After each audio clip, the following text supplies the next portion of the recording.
What's up, guys? It's Cody from Helpful Dreams. Thank you so much for coming by the channel today. If you haven't been here before, this is where we discuss and analyze the best motivational and inspirational speeches of all time from all of the greatest mentors of all time. And we pull out the golden nuggets of wisdom in order to apply it in our own lives to better our lives and the lives of those around us. And by the end of this video today, we're going to learn how to better face our negative thoughts and learn how to deal with them in a way where we can identify our negative thoughts and then switch to a positive response, train our brain to reframe our negative thoughts in a positive way that becomes productive and gives us hints and insight into where we should go from there. And so I picked this out because it's really close to my heart. It's a speech from Tony Robbins, and I hope you guys enjoy. I'm about to roll it. So let me give you 5 steps to really utilizing the power of positive thinking, even though I said this is about negative thinking. And then let me show you how to use negative thinking in an assignment, how to make negative thinking something that's useful for you. So step number 1, decide to develop the habit right now, the habit of focusing on what's right in your world instead of what's wrong. The habit of focusing on what you do have instead of what you don't have in a situation. And as basic as that is, and as well as you know it, you've got to make it a habit. Because those habits form the chain of your ultimate character, of who you become and how you end up living your life. We've got to condition ourselves, because if we don't, we'll go back to the automatic state that most people live in today's society. The way to develop the habit is to go on a mental diet. I did this several years ago. As positive as I was going through unbelievable pain at the time. I'd had some major disappointments, some frustrations. I felt like I'd given it all. But what turned me around is one day I picked up this book called The 7-Day Mental Diet. It was a little tiny little booklet. And all the booklet really did was, for about 12 of the 14 pages, it challenged me to really see if I could really truly, for 7 days, live my life without one negative thought. And it kept saying throughout the book, now don't just say, yeah, I can do it, and don't just say, I'm going to do it. Think for a while before you commit to this.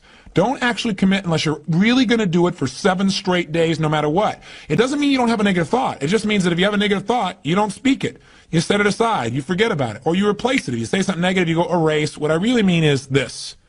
Or you say, that's not what I mean. Here's what I mean is this. And you immediately focus on something good. It's not that nothing negative ever comes out. It's that you immediately do not allow yourself to hold a negative feeling, a negative thought for 7 straight days, day and night. Even when it gets tough. Even when somebody disappoints you. Even when you get frustrated. Even when you give your all and it still turns up lousy. Listen, if all I did was rant and rave on this tape and you didn't listen to anything else I said, but you took on this 7-day challenge, you can't believe what it'll do to your life. Now, I got to tell you, when I first read the book, I thought, wait a second. Being positive isn't going to change my life. I got to deal with the real problems around me, those real challenges that are out there. I don't want to just be positive. Somebody says, how's it going? I go, I'm doing great. And they go, why? You go, I don't know, but I just feel good. I don't want to be that way. I want to be real. I want to be on top of things. But you know what? I thought, wait a second. I can be positive about solutions. I can still notice that there's some challenges out there without being negative about it. I can look at the challenges and say, okay, here's what's good about this. Here's how we can use this. Here's how we can turn this thing around. And continue to focus on that. So I took on the challenge for 7 days, changed my life. Now, by the way, one of the keys is you have to have 7 straight days of being absolutely positive. Not one negative thought, not one negative expression that you hold on to. Got to let go of it immediately. If you do not do this, if you're 3 days into it and you do well, and then you have a bunch of negativity, you got to start over. And you know what? After you go about 4 or 5, 6 days in a row doing really well, something major negative is going to happen. How's that for some positive programming? But what it is a test to see how committed you really are. I'll tell you something, after 7 days, you feel like a different person. People around you respond to you like you're different as well. All you want to do is establish the habit of noticing what you do have instead of what you don't have.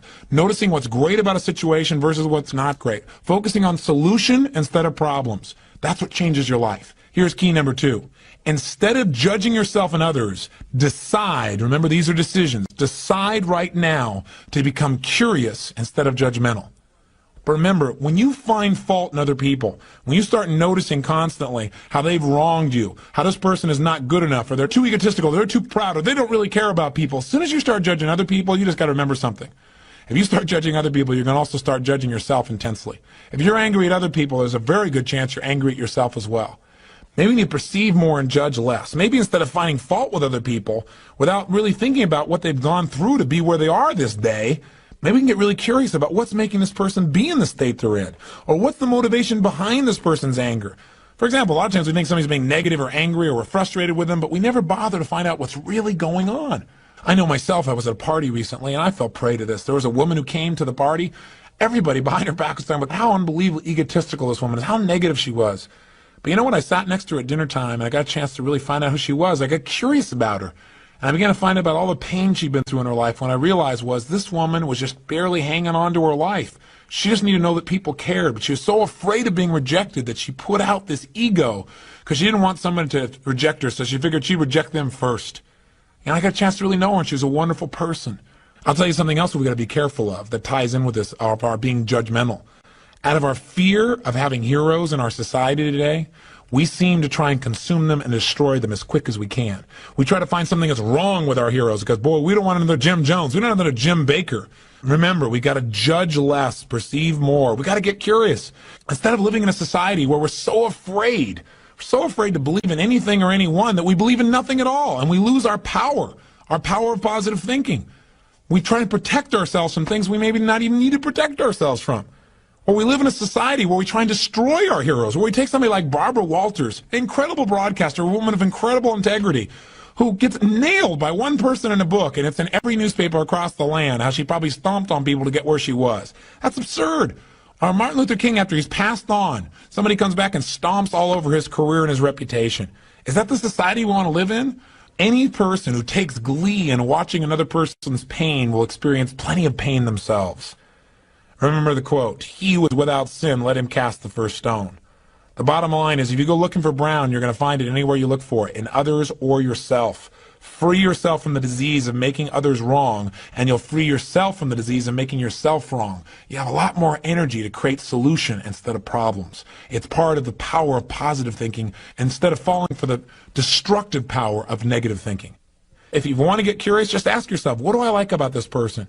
Wonder what's going on with this person that would make them feel this way. How could I help this person? As you ask these kinds of questions, you may learn something about how human beings operate, about their motivations, maybe even some things about how to support yourself as you try to support others. Remember, get curious instead of judgmental. Here's key number 3. If you really want to develop the power of positive thinking as a habit, as a lifestyle, as a strategy for success, then decide right now to find something to appreciate from any seemingly negative person or situation. And develop the habit of giving compliments. See, if you really want to have some more positive feelings in your life, you got to keep focusing on what's right. You got to get curious. And most importantly, you got to find something to appreciate even in the tough times. Because in reality, as we've talked about so often before, the toughest times in your life sometimes provide you with the real resources to change your life. So what we've got to do is find something to appreciate. Not someday when things work out. We got to appreciate where we are right now. And this is something I talked to my daughter Jolie about today.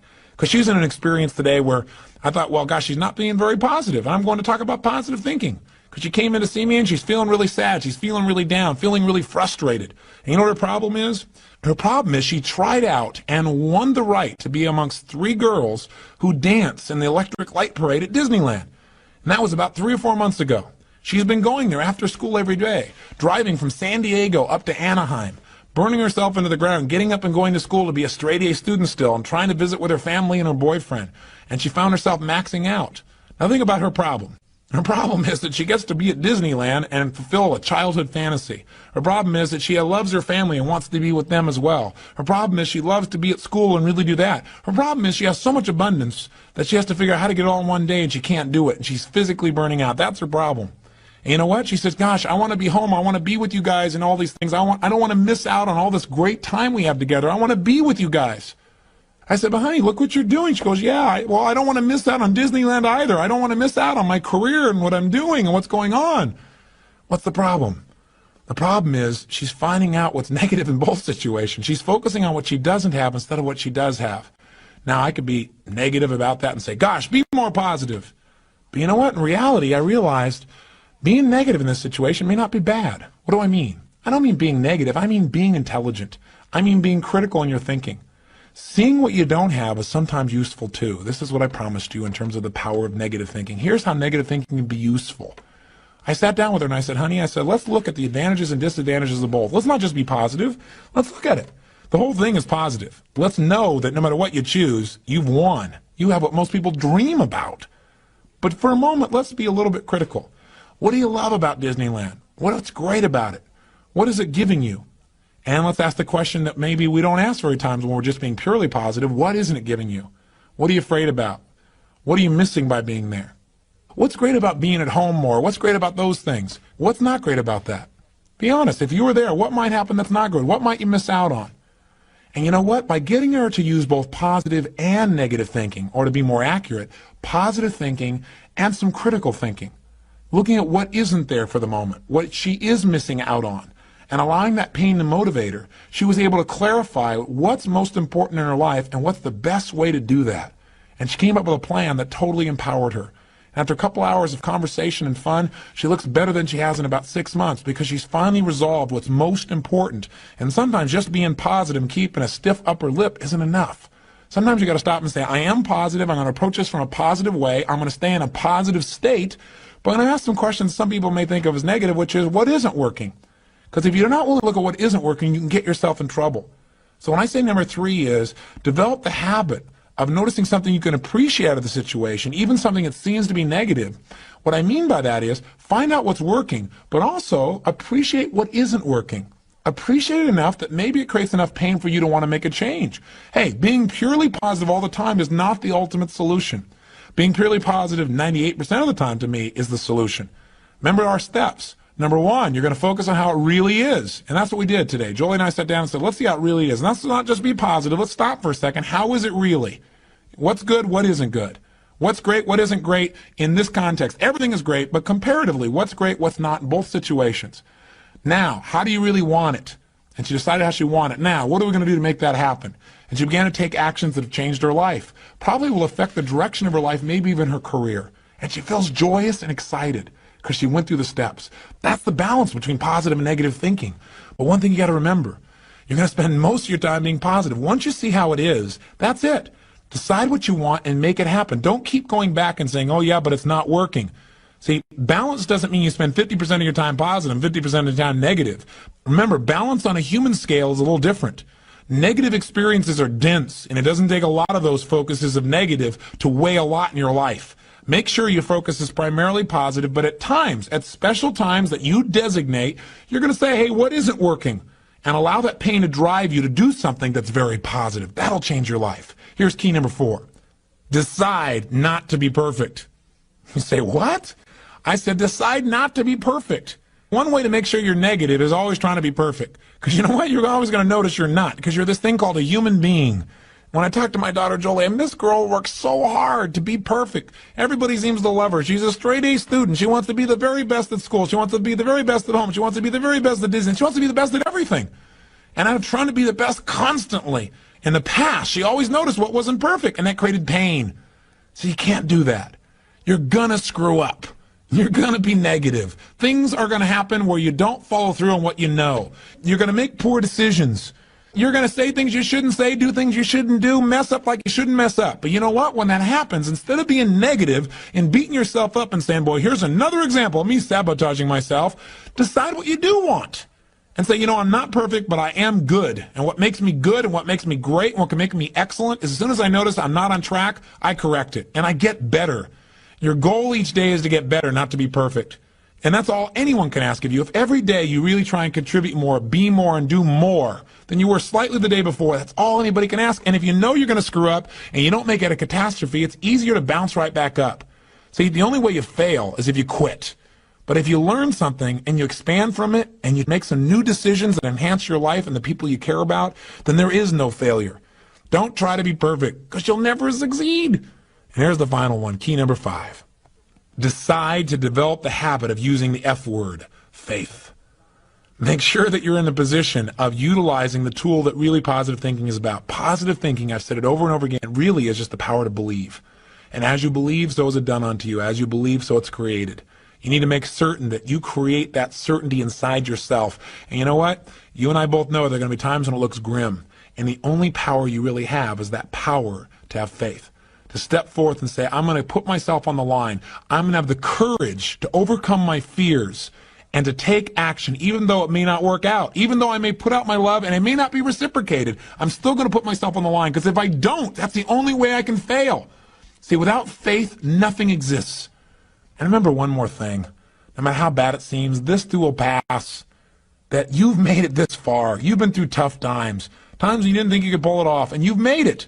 If you've made it through all the challenges of your past and your life still works, you still seem to be somewhat happy, you're still standing, as they say, then gosh darn it, you're successful. And you can make it through this too. It's the thing that'll pull you through. Faith is still the power. It's your ultimate power.